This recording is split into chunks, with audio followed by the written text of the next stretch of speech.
Good afternoon, ladies and gentlemen. Please join me in welcoming our television and webcast audience to today's program. My name is Jennifer Sloan. I'm president of the Canadian Club of Toronto. We thank our viewing audience for being with us. The Canadian Club has a long history as the leading current affairs podium in Canada. Led by a volunteer board of directors, we are dedicated to encouraging open and accessible debate on issues that matter to Toronto, to our province, and to Canada. Through our youth and young leaders programs, civic action diversity partnerships, accessibility commitments, as well as through our media partnerships and social media properties, we provide opportunities for Canadians around the world to engage with leading political, business, and public figures. Thank you for joining our conversation today. Before I formally introduce our speaker, I'd like to tell you about some of our upcoming events this season. On June 11th, Greg Engel, CEO of Tilray, one of Canada's leading licensed producers of medical cannabis, will explore what's next for Canada and how our homegrown expertise can be exported to the world. On June 16th, Music Canada President and CEO Graham Henderson will discuss Toronto's position among the world's greatest music cities and the cultural, economic, and social benefits of a vibrant music economy. And on June 17th, direct from CBC's flagship news program, The National, join seasoned insiders Kathleen Monk, David Hurley, and Jamie Watt as they discuss the current political landscape, including what is anticipated to be one of the most exciting Canadian federal elections in decades, in front of this live Canadian Club of Toronto's audience. For a full listing of the club's events and to order tickets, please visit our website at canadianclub.org. You can also join the conversation via Twitter and Instagram by following us at CDNCLUBTO or by using that hashtag. I'd like to welcome our invited youth and young leaders with us today. They are the Monk School of Global Affairs students and Alumni Network and Civic Action Diversity Fellows. We want to thank EY, Torys LLP, Rogers Communications, and Scotiabank for their generous support of our Youth and Young Leaders program. Ladies and gentlemen, I'm pleased to introduce today's guest speaker. When the Honourable Jason Kenney last spoke at our podium just 7 months ago, he held the portfolio of Minister of Employment and Social Development. This past February, he was appointed to the dual role of Minister of National Defence and Minister of Multiculturalism. Today, he will be speaking to us about our armed forces and the security challenges we face. As we are all too aware, we live in a tumultuous and turbulent times. From a security perspective, there is much cause for concern. Local and international terror threats, jihadist recruitment, ISIS, to name a few. As Minister of National Defence, Mr. Kenney is responsible for managing and directing the armed forces and all matters related to our national defence. This includes building and maintaining defense infrastructure and defense and safety-related research. Mr. Kenney's orientation to his new ministerial role has been swift. He has made visits to our troops here at home and further afield, Iraq. He is a Parliament Hill veteran, having been re-elected to the House of Commons 5 times since his initial election in 1997. Colleagues have called him the hardest working parliamentarian in Maclean Magazine's annual survey.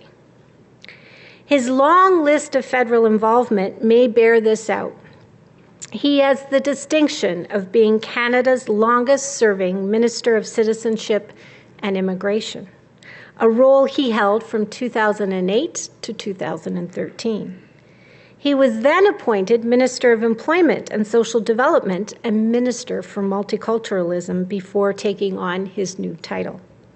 He chairs the Cabinet Committee on Operations, is the Regional Minister for Southern Alberta, and sits on the Cabinet Committees for Foreign Affairs and Security and Planning and Priorities. Minister Kenney, the Canadian Club of Toronto's podium, Canada's podium of record, is now yours.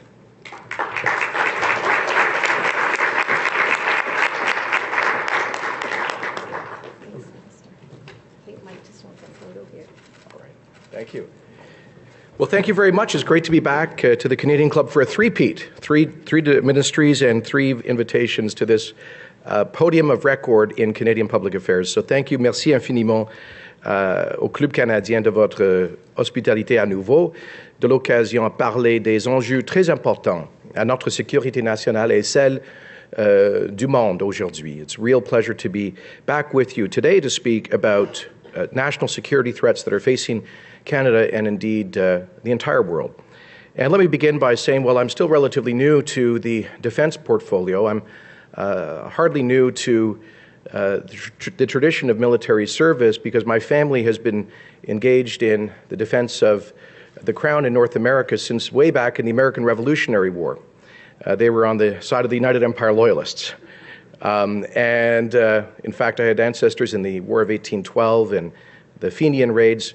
Although I have Irish extraction, they were actually fighting for the Crown, loyal always. Even the Boer War, the first war, where I lost two great uncles, one at Vimy and one following the Battle of Vimy Ridge, and service ever since, including my father, who spent over a decade as a fighter pilot in the Royal Canadian Air Force during the Cold War days, flying interception missions over the North Pacific to intercept Russian Bear bombers, testing NORAD response times. So I grew up in a family replete with a deep respect for the nobility and necessity of the profession of arms and understanding the sacrifices of our men and women in uniform. And I count it as the greatest privilege of my life to be able to serve and work with the men and women of the Canadian Armed Forces, à travailler avec les hommes et les femmes des forces canadiennes armées qui sont les professionnels sans pareil, les gens d'un grand dévouement et patriotisme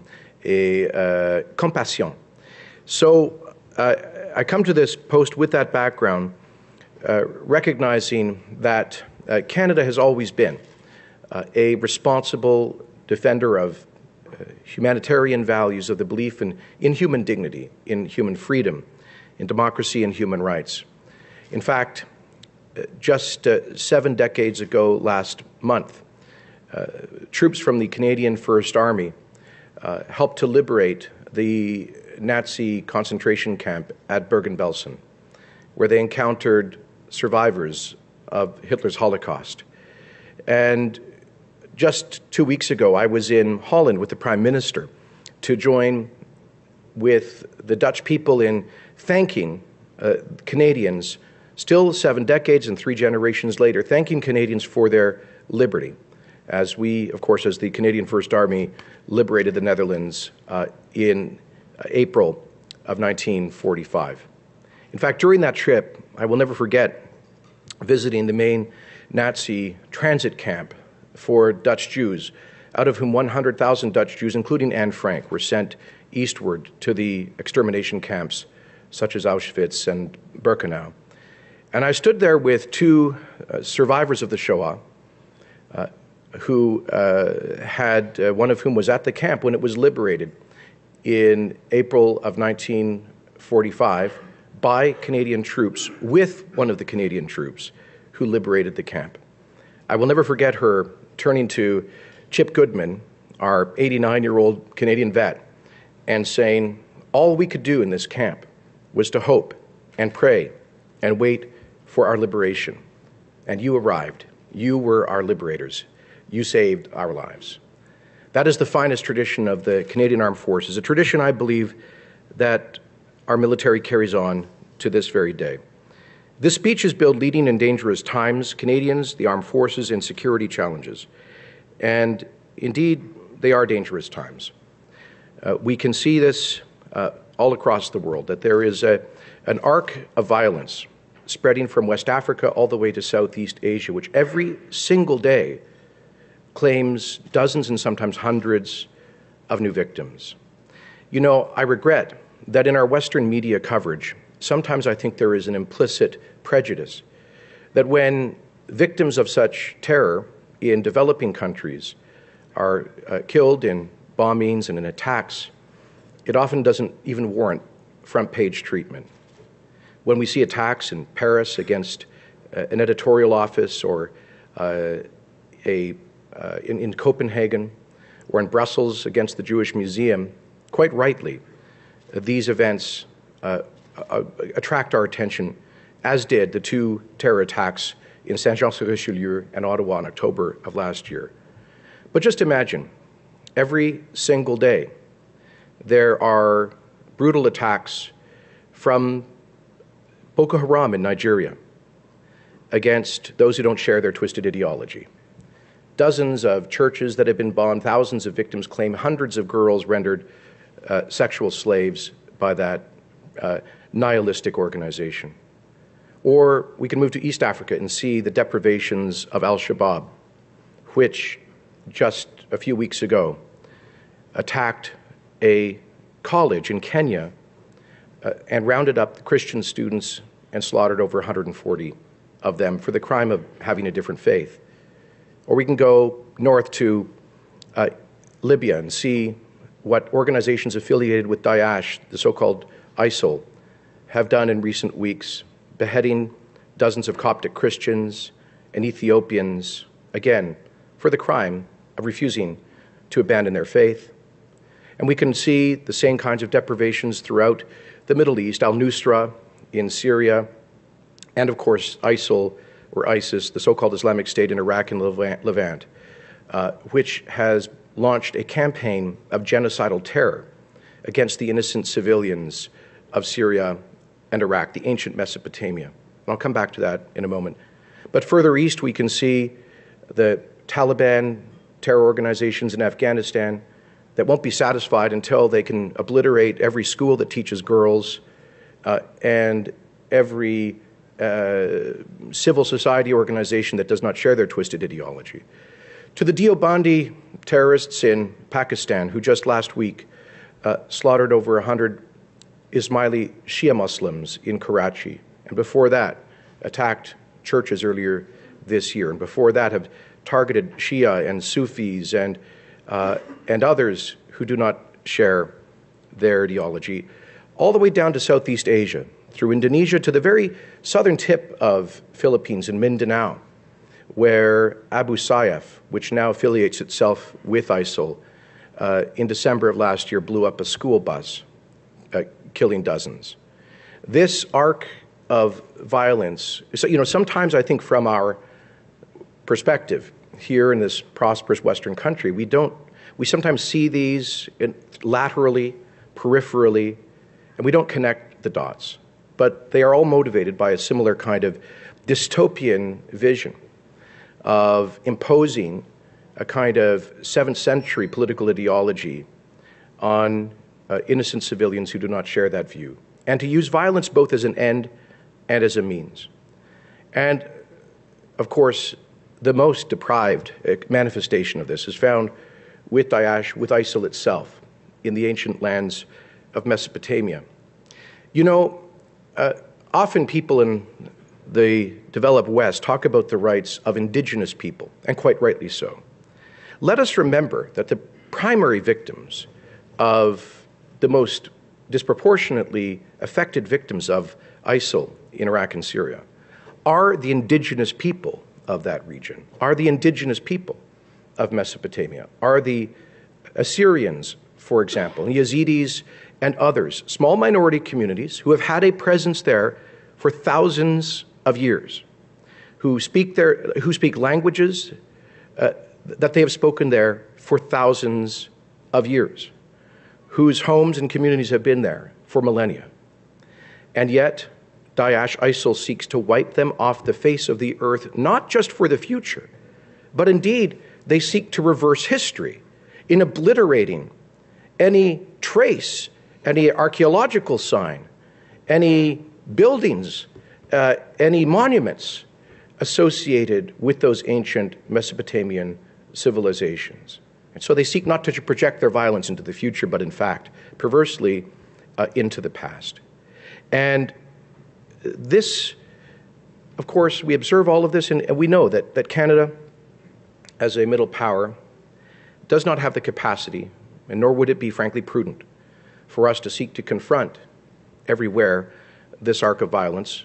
We do, however, seek to speak for and provide humanitarian assistance to the victims, which is one of the things we've done through the creation of the Office for Religious Freedom, to make the protection of vulnerable religious minorities a key pillar of Canada's foreign policy. We've done it as well by being, I think, the fourth largest donor of humanitarian support to the victims of ISIL as internally displaced persons in northern Iraq at camps that the Prime Minister and I just visited, and I think the fifth largest donor to the refugees of the Syrian civil war. And so we must stand in solidarity with those people, remembering that the most numerous victims of that arc of violence are Muslims themselves, peaceable, law-abiding, modest people who simply want to be able to raise their families in peaceable freedom, and who are targeted for violence if they are Sunnis in Iraq and Syria because they refuse to join the campaign of violence of ISIL, or if they're Shia and they're caught in the wrong place, if they're Ismailis or from other small sects. And so we stand in solidarity, yes, with all of the religious minorities who are the victims of this violence, but also with those from the majority communities who are as well, thousands of them every year. We as Canadians stand in solidarity with all of them. And so the question then is, if we cannot prudently, militarily intervene in every one of those deplorable situations around the globe, then when do we intervene? Why did we intervene in a coalition approved by the United Nations, led by NATO at the invitation of the Afghan government in Afghanistan? And why are we intervening in a coalition of some 60 countries at the invitation of the government and the people of Iraq, with some 24 countries involved in the military campaign against ISIL? And I submit to you that the criteria which should guide our prudent intervention against such forces of genocide should be when organizations of this nature have the ability to begin to develop quasi-sovereignty over a piece of territory to form a state or a quasi-state, as the Taliban did in Afghanistan and as ISIL has begun to do in Syria, in Iraq.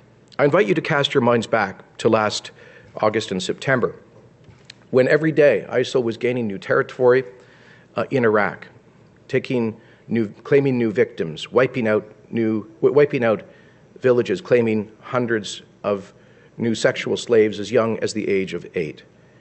And every day that they gained new territory, every day that they gained new tax revenues, and in some cases oil revenues and military equipment and perceived strength and prestige, every day that they did that, it confirmed in the minds of the small minority susceptible to radicalization that somehow the claim of this organization to be the caliphate was legitimate. And that is why organizations like this, when they reach a certain point of strength, can and do pose a clear danger to our own national security. Because as long as ISIL was able to demonstrate, in their mind, the validity of their claim to be a caliphate, as long as they were growing in strength and power, they were increasing their capacity to radicalize and to recruit. We know of some 150 Canadians who have traveled abroad as foreign fighters to join that one organization alone in Syria and Iraq. Any one of those individuals, should they return to Canada, will clearly pose a security threat to this country. If they've gone to join an organization that beheads innocent civilians, that claims sexual slaves as young as the age of 8, there is no limit in their minds to what they are prepared to do to target a country that their leaders have explicitly expressed hostility toward. And there is no doubt that the two attacks on our soil against two of our brave soldiers last October were at least inspired by the deprivations of ISIL by two individuals who were unable to travel abroad. And as we know, both today and in recent weeks, our security forces have succeeded in preventing several other radicalized young Canadians from traveling abroad to join that campaign of violence and genocide. And so while we should not overreact to this threat, while we should not exaggerate it, nor should we underreact or diminish it, we should face it clearly and responsibly. Of course, here at home, while respecting our civil liberties and our democratic traditions, our free customs, but reminding ourselves that one of the most important civil liberties is the freedom to live in all peaceable security. And that is why our government has sought to strengthen our national security laws through the recent Anti-Terrorism Act, Bill C-51, which, if you compare its new powers, most of which are vested in the courts, it is modest in terms of the capacity to detain would-be terrorists, for example, or to seek information about them. And we think it strikes the right balance.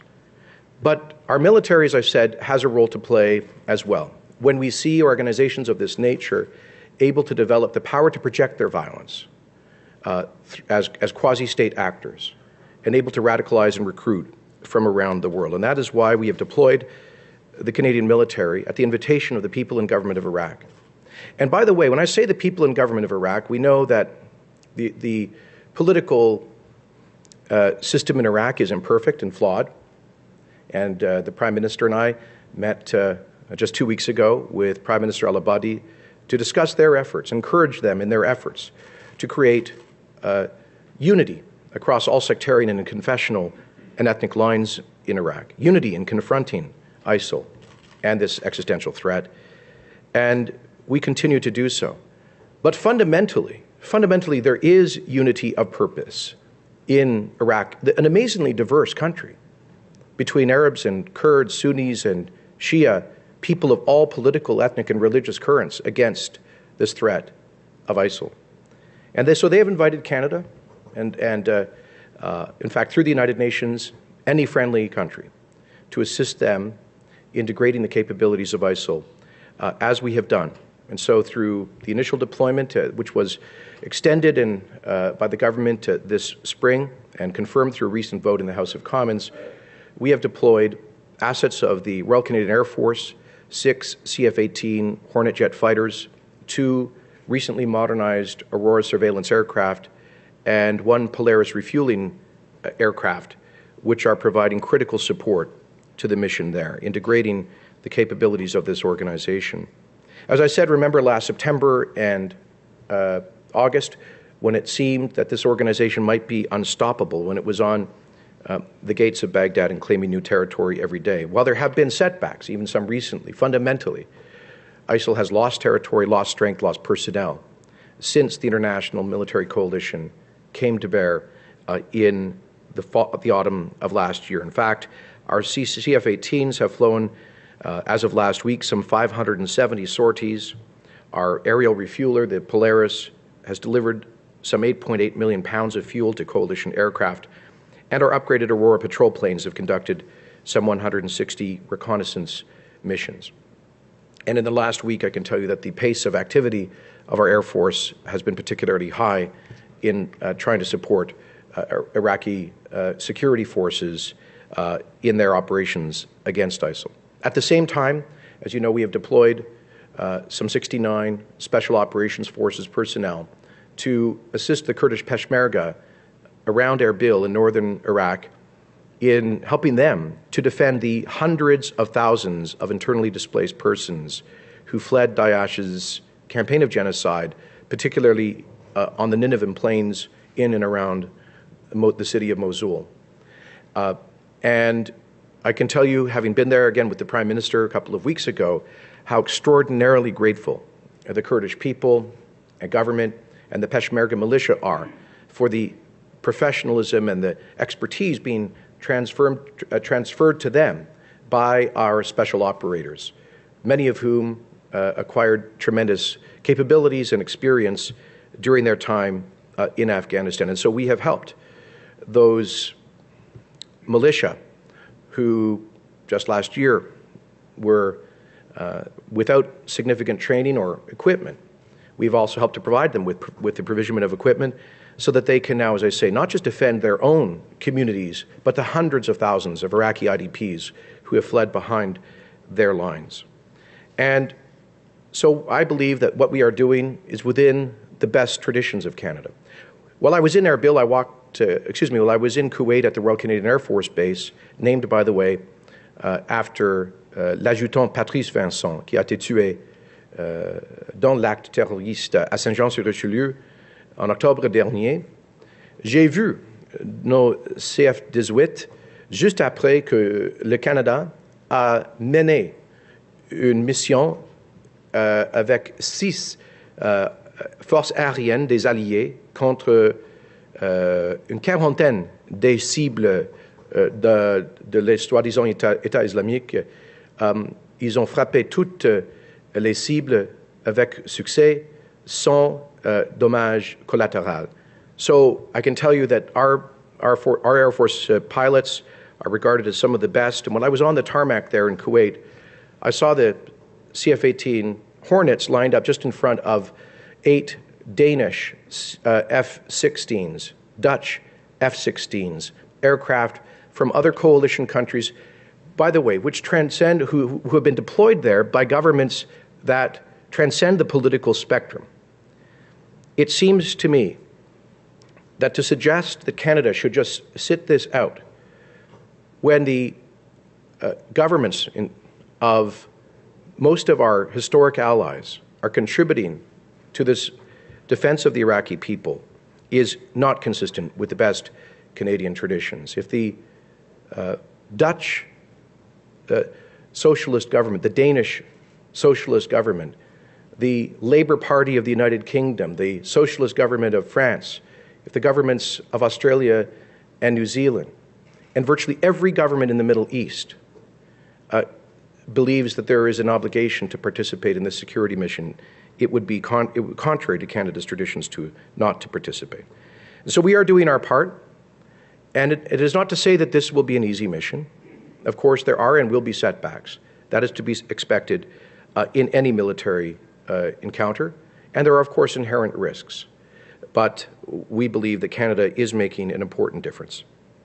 Let me say that at the same time, we continue, while we are compassionate warriors, we continue our tradition of using the Canadian Armed Forces to provide help and support to those who are victims of natural disasters around the world, thanks in part to the significant investments that our government has made in new military equipment.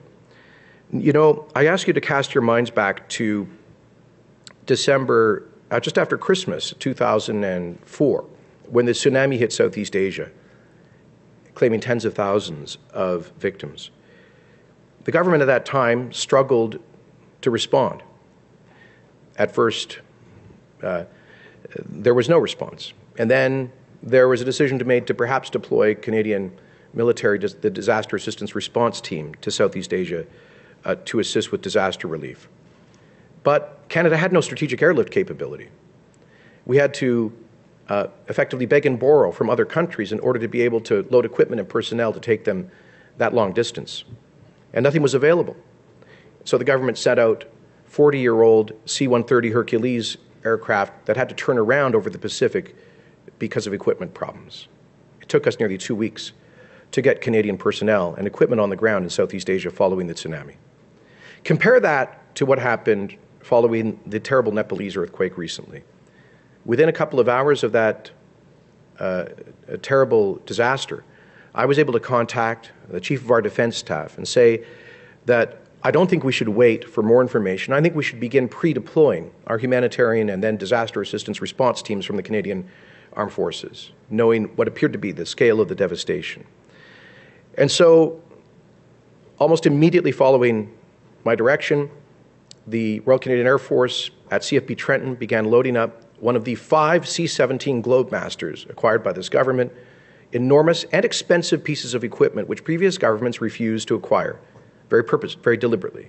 We were able to load those up with critical humanitarian equipment and personnel with expertise in disaster response, and within 36 hours, Canadian military personnel and that equipment were on the ground in Kathmandu, providing relief, water, food, shelter, ambulatory medical care to the victims of the earthquake. That's the difference that critical investments in our military capabilities can provide to Canada around the world. In fact, we were there before any of our Five Eyes partners, Australia, the United Kingdom, the United States, or New Zealand, and we are one of the only militaries to be functioning outside of Kathmandu with some 200 Canadian Armed Forces personnel. So that is why it's so critically important to continue modernizing our military kit and equipment, which we've done not just through the 5 C-17 Globemasters that provide strategic airlift capability, but also through 17 new C-130J Hercules tactical aircraft that are allowing us to move equipment around the world much more efficiently, 15 new Chinook helicopters, a coming new fleet of maritime helicopters to replace the Sea King fleet. I know you've heard that before. That was actually supposed to be done back in 1993, but the previous government decided to cancel the initial contract, costing hundreds of millions of dollars in penalties, and never succeeded in finding a replacement fleet. But I'm pleased to tell you that next month we will take possession of our first new Sikorsky maritime helicopters on the East Coast. Yes, that's worthy of applause, I think. Upgrades to our Leopard 2 tanks, upgrades to our basically complete refit of our light armored vehicles, our LAVs, a new M777 howitzer artillery pieces that are the most cutting edge in the world, the modernization of our Halifax-class frigates. I was just last week sailing aboard HMCS Calgary, one of our newly modernized Halifax-class frigates, in exercise Trident Fury off the west coast in the Pacific, seeing the cutting-edge technology that we brought aboard the refitted frigates, and indeed our submarines now actually function and are deployable overseas thanks to an extension of life and refit of that equipment and many other significant investments. In fact, increasing the budget for our military by 38% since 2005, and setting aside $110 billion in an accrual budget for current and future procurement of new equipment, of course, including the future replacement of the CF-18 fighter jet, and the largest peacetime shipbuilding program in Canadian history, a $26 billion shipbuilding program. We begin cutting steel this year on the 5 new Arctic offshore patrol ships at the Irving Shipyard in Halifax. They will, of course, be joined by new joint support ships, new coastal patrol ships, and the new fleet of surface combatant ships. So all of this is a significant renewal of the Canadian Navy. To summarize, friends, this country has always been, as I say, a compassionate warrior. It's a country that has always been willing to stand up as we did at Vimy Ridge with tactical innovations, because perhaps we Canadians had the humility to realize what had gone wrong in the first 2 years of the Great War. We did it in the liberation of Holland and the liberation of Bergen-Belsen. We are doing it today in defending the vulnerable minorities of Iraq from a campaign of terror and genocide. And for all of that, we can be proud of the men and women in the Royal Canadian Air Force. We salute them all, and we wish them Godspeed. And I want to thank you for your time, and I look forward to your questions. Merci beaucoup.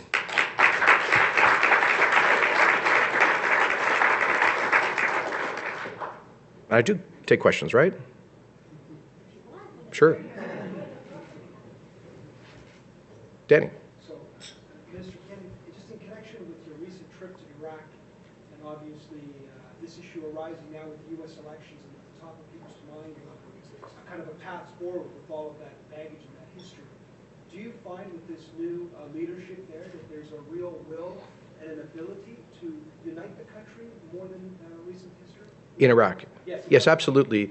There's no doubt that the last Iraqi government had created enormous divisions and resentment in the Sunni population, and I think there's every indication that the new administration and Prime Minister Abadi are doing everything within their power to reach out to all of the confessions and communities in Iraq. Of course, this is a matter of enormous complexity, and they have to win and demonstrate trust from the spectrum of communities, particularly the Sunni Arab community in central Iraq. Just before we arrived there, Prime Minister Abadi had been having national unity meetings. He'd flown up to Erbil to meet with the Kurdish leadership and elsewhere, to meet with Sunni community leadership. Because, like I said, while there are political divisions, and some of those were played out in problematic ways in the senior officer corps of the Iraqi security forces in the recent past, while all of that is true, it's equally true that the overwhelming majority of Iraqis, Sunni, Shia, Christian, Arab, Kurdish, want to be rid of this terrible threat of Daesh. So it actually is, in a peculiar way, a unifying force for the Iraqi people. And by the way, I'd like to just extrapolate a bit on that, because sometimes clever commentators say, "Oh, Canada's a naive country. We shouldn't be involved in this. We don't understand the complexity of the Sunni-Shia divide. We don't want to get involved in that." When it comes to ISIL, there is very little Sunni-Shia divide. Let us be clear. ISIL does not represent Sunni Islam. It is a threat to Sunni Islam. It is a threat to Muslims. It is a threat to all of civilization. It unites Shia. It's one of the things that has united Shia and the vast majority of Sunni Arabs of Iraq. And so we shouldn't let the cynics and the kind of these cynical commentators to undermine what is fundamentally national unity against that threat. Yes, Minister. I'd like to hear you talk about Eastern Europe for a moment, and yes. about deterring perceived threats in Russia, and obviously the challenges in the Ukraine. Thanks. I was supposed to talk about that, but I realized I was going long, so thanks for raising the question.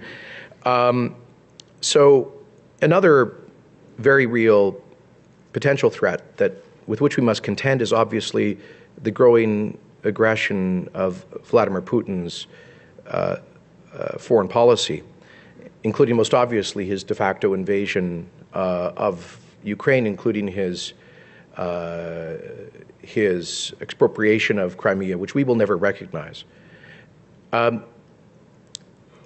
Vladimir Putin has articulated what is not an entirely new Russian doctrine, which is that Russia somehow has a right and responsibility to notionally protect all of the Russophone communities of the world.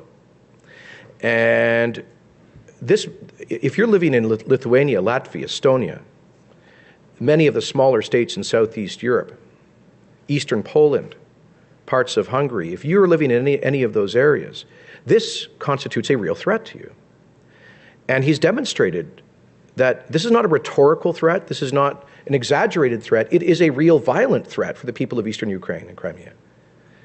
And we agree with our NATO allies that the only language that Mr. Putin understands is a language of strength, and the only way to prevent him from miscalculating and seeking to repeat his clever de facto invasion of Eastern Ukraine in the Baltic states or elsewhere is through a policy of deterrence, which is why Canada is participating in NATO's Operation Reassurance. It's through which we have contributed CF-18s in Baltic air policing operations. We've contributed a frigate HMCS Fredericton to marine patrols in the Black Sea and shortly in the Baltic Sea. It's why we have some 200 Canadian Army personnel stationed in Poland doing joint exercises, and we've had other assets deployed. This summer, some 1,000 Canadian military personnel will be deployed to some of the largest NATO joint training exercises in 20 years. All of this designed to send a message to Mr. Putin of resolve and deterrence on the part of NATO. We think that is the best way of, again, preventing him from miscalculating and expanding his policy of aggression to other parts of Eastern Europe. But all of this, I just say, is a reminder to us why we can't pretend that we're going to take a holiday from history. I think there was this post-Cold War period. Of course, Afghanistan and other missions were a wake-up call from this. But regrettably, in this world, there are always going to be strategic threats, and Canada must always be prepared to deter them and to address them. Thank you very much. Thank you. Good afternoon. My name is Adam Kahan. I'm a Vice President of the Canadian Club of Toronto. And Minister, it's my honour to thank you for addressing us today and for sharing your government's plans to tackle the security challenges that we face. I think it's very well known that the Canadian Armed Forces are well respected internationally for the outstanding role that they have played in times of peace as well as in times of strife and turmoil. And as you so eloquently pointed out today, we live in very turbulent times. Security concerns internationally and nationally are at an all-time high, and governments are working to ensure that appropriate security measures are in place to protect our citizens, no matter where they may be, and to safeguard our way of life and the values we hold so dear. So now more than ever, national defence is critically important to maintaining and protecting Canada as a safe, peaceful, and law-abiding country. Minister Kenney, we want to express our deep thanks to you and to your ministry and your government and for our armed forces that keep us this safe. Thank you very much.